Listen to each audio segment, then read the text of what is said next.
Hello and welcome to yet another edition of Time Pass for the New Indian Express. I have with me Shruti Hassan, who can sing, who can create magic on stage. She can act, she can cook, and amazingly well. I've been trying out some of her recipes, which are like completely off the wall. You won't find them anywhere. It's a strange mix of things. And she's the owner of a wonderful cat called Clara, who I unfortunately is not with her right now. I think she's in her Mumbai home. So she's joining us from Hyderabad.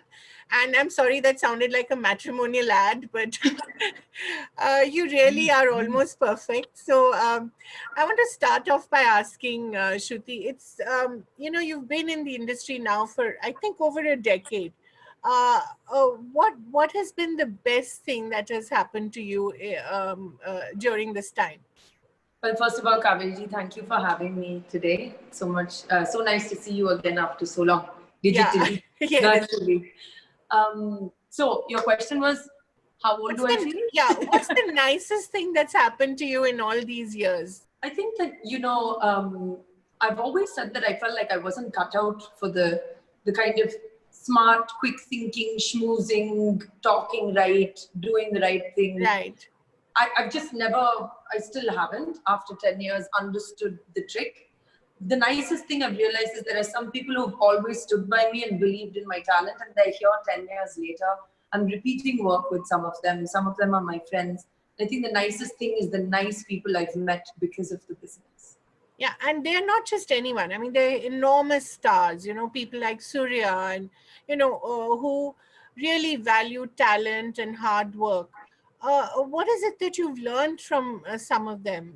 Say Surya or Dhanush, such amazing actors. There's something different to learn from everybody. Like Surya sir and I have done 2 films, one like right at the start of my career, and then like one right before I took a break almost. Yeah. So, that was a run. With Dhanush, I think it was a very unique experience because 3 was that kind of film. Yes. And it was much more, I think he had much more of a creative input as well. In Telugu, there's just, I'm like 2 films with the Pavan Kalyan, I touched wood. I was like really blessed working with people, Mahesa, Allu Arjun, Ram Charan, Bunny, like all of them, and in Tamil as well. But I think I can't tell you particularly that this is the one thing I've learned.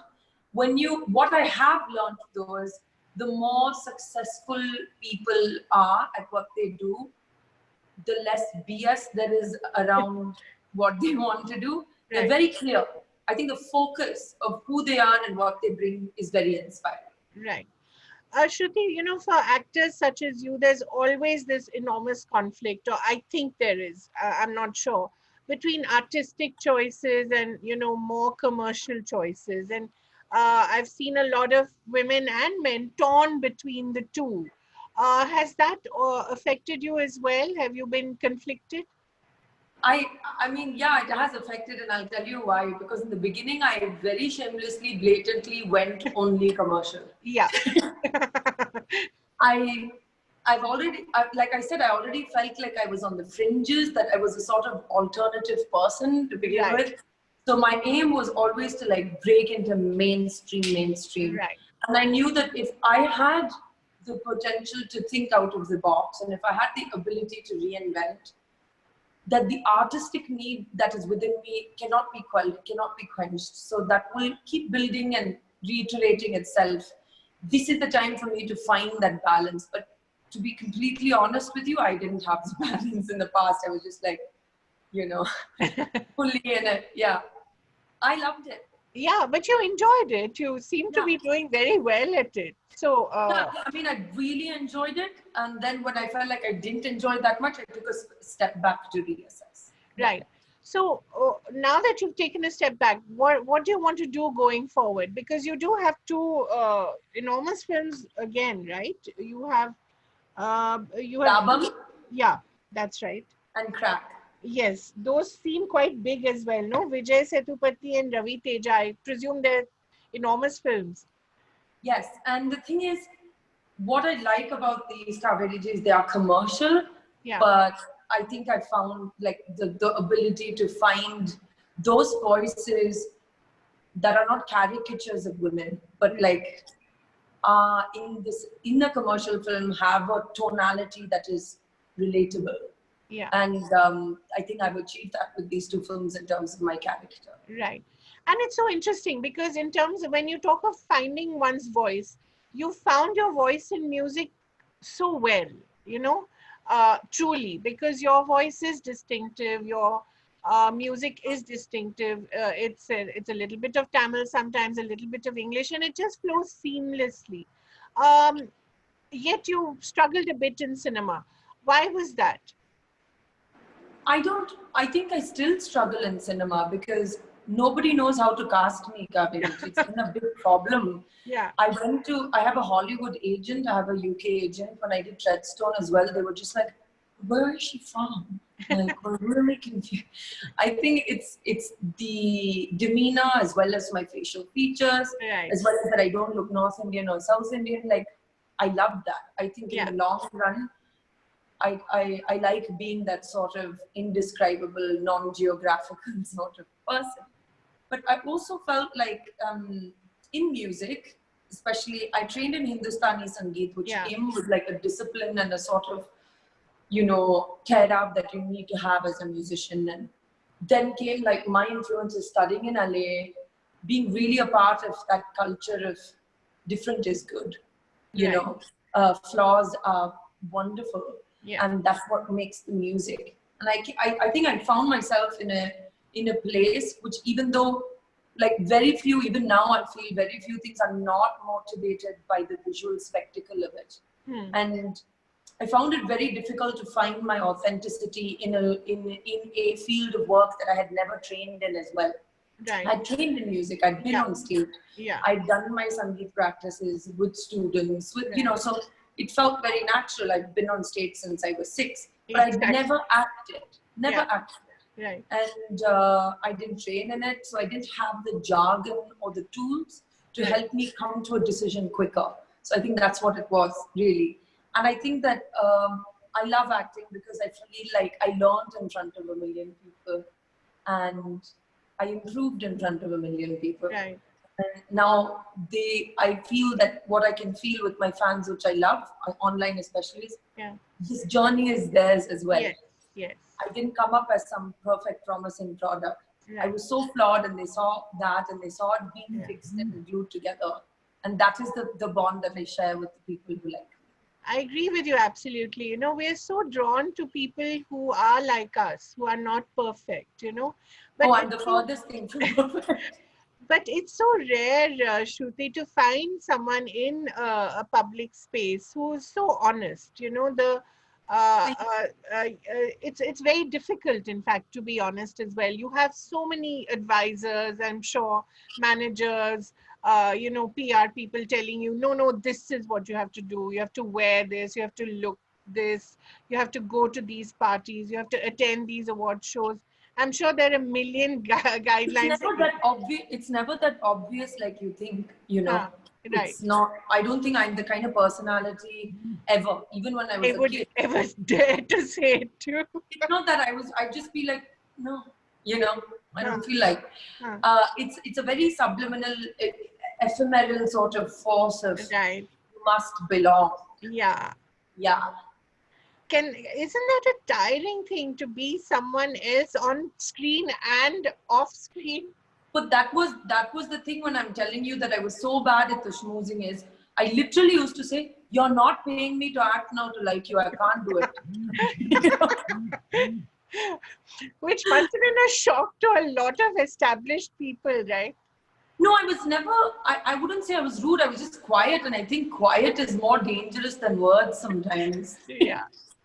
You began your journey with Hindi films, and I remember Imran, I think, is a friend of yours, and he's my Rafi brother. Yeah, I know, and he speaks, in fact, very highly of you. I remember when Luck was released, I think that was his second film and your first film, and he'd of course just come from Jaane Tu Jaane Na, which was an enormous. I know, it was insane at that time. Yeah. And you had a very difficult role. You had two parts to play, right? Honestly, Kaveri, there was nothing difficult about it because I did not know what on earth I was doing. I can say today it's been 10 years and I managed to like stick around. I had no clue. I was like, huh? A for apple. Like it was very bad. I see it now. But the only thing that was good in that movie was my individual Azma Luck song because I was in my element. I had sung the song. I was like, I'm ready to be a rock and roll, like, you know, whatever. But the movie in itself, I thought, I know this because I've been on movie sets my whole life. I know this. So I was comfortable with the camera and stuff. But I didn't know the air of acting. I didn't know.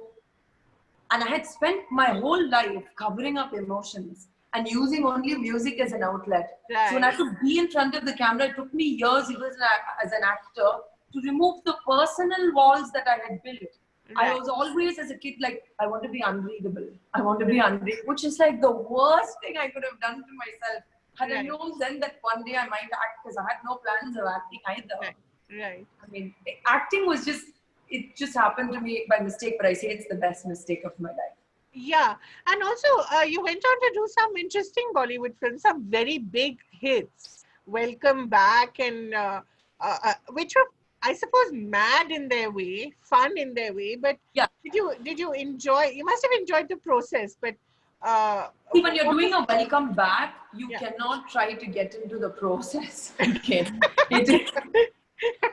The trick there is to leave stuff behind and get into that sort of energy of fun and slapstick. And I love comedy. I love extreme, intense, high, messed up stuff.